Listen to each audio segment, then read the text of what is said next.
Hi guys, my name is Lawrence Chiancho, and I'm going to be talking today about emergency contraception. Emergency contraception pills, as well as a prompt insertion of an IUD device after having sex, may both be used as emergency contraception, but in this video, I'm going to restrict the focus mainly to emergency contraception pills. So as far as emergency contraception pills go, there's basically three options if you live in the United States. First two would be Plan B and Next Choice, which are levonorgestrel-based pills, and the third one is the newest introduction to the market, which is Ella, and that is a ulipristal acetate-based pill. So the first two are synthetic forms of progestogen, which is the family of hormones which progesterone belongs to. Well, the second one is a selective progesterone receptor modulator. And so this basically means that it acts on the body's progesterone receptors rather than actually being the hormone. But both types of pills prevent pregnancy in basically the same exact way, which is preventing or delaying ovulation and, in effect, impeding the sperm from ever reaching the egg. So if there's no egg for the sperm to meet, there can't be fertilization. So important thing is that contrary to a common misconception, emergency contraception pills are not abortion pills. Those are two different things because they do not act on an already fertilized egg, and instead just keep the egg from ever being fertilized. Although ulipristal has been shown to be embryotoxic in animal studies, so it should not be used if you suspect of already being pregnant. You want to take you The purpose is to try to take it before you get pregnant, not after. On the flip side of this token, though, ulipristal can also not be used as an abortion pill because of the lower doses. It's not as potent as actual abortion pills, so it will probably not actually cause an abortion. It will just cause birth defects.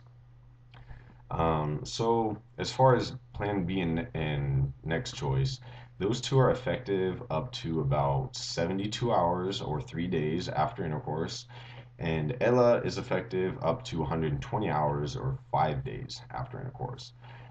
With both types of pills, though, they're more effective sooner after intercourse rather than later. So you should try to take them as soon as possible. As far as the specific data, though, on the efficacy of both types of pills, I found different numbers from different sources, but the data that to me seemed to be the most explanatory and reliable was what I found on PlannedParenthood.org. So that's what I'm going to use. And they say that levonorgestrel based pills are up to 89% effective. And remember, that's Plan B and Next Choice. And that's if they're taken within the 3 days after sex. That would be the 89% efficacy. And ulipristal based pills are 85% effective if taken within the first 5 days. So you can there you have a longer period of time which you can take them, but they're slightly less effective.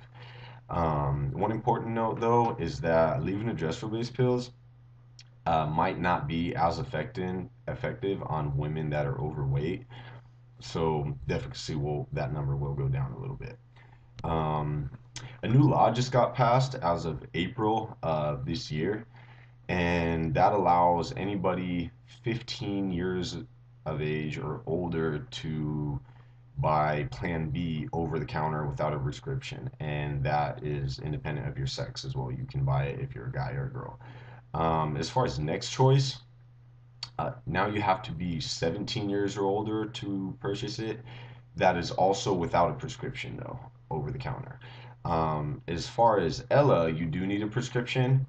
Um, and the price of all these drugs is going to vary from about $10 to $70, and that's going to depend, number one, on where you obtain it, and number two, on your insurance policy. And they can be acquired at lower prices if you get them at family planning clinics rather than at drugstores.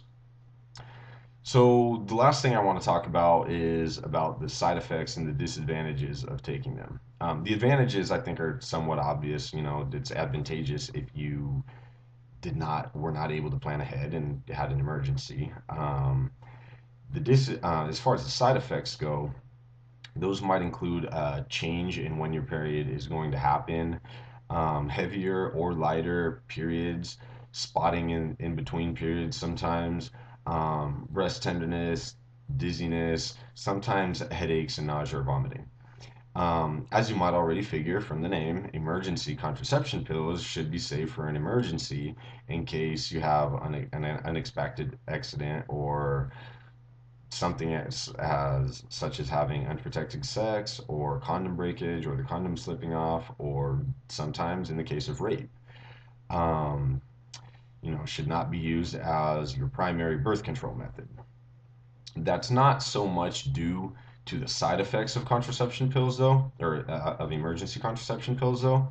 It's more, even though I brought up a couple side effects, um, serious complications have not really been reported, and emergency contraception has been around for about 30 years already, and in this time, very few, if any, reports of serious complications due to these pills have ever been brought up. So that's not the main reason. The main reason is just because you can find much more efficacious, efficient, and better pills for a lower price if you can plan ahead, which is normally the case unless something weird happened, like rape or condom breakage, and so yeah. Otherwise, you can get something better and cheaper. So um, yeah, this is basically it. I really hope you guys enjoyed this video and found it informative and learned something from it. I learned a lot from the research. Thank you guys for watching. Thanks for your time. Bye.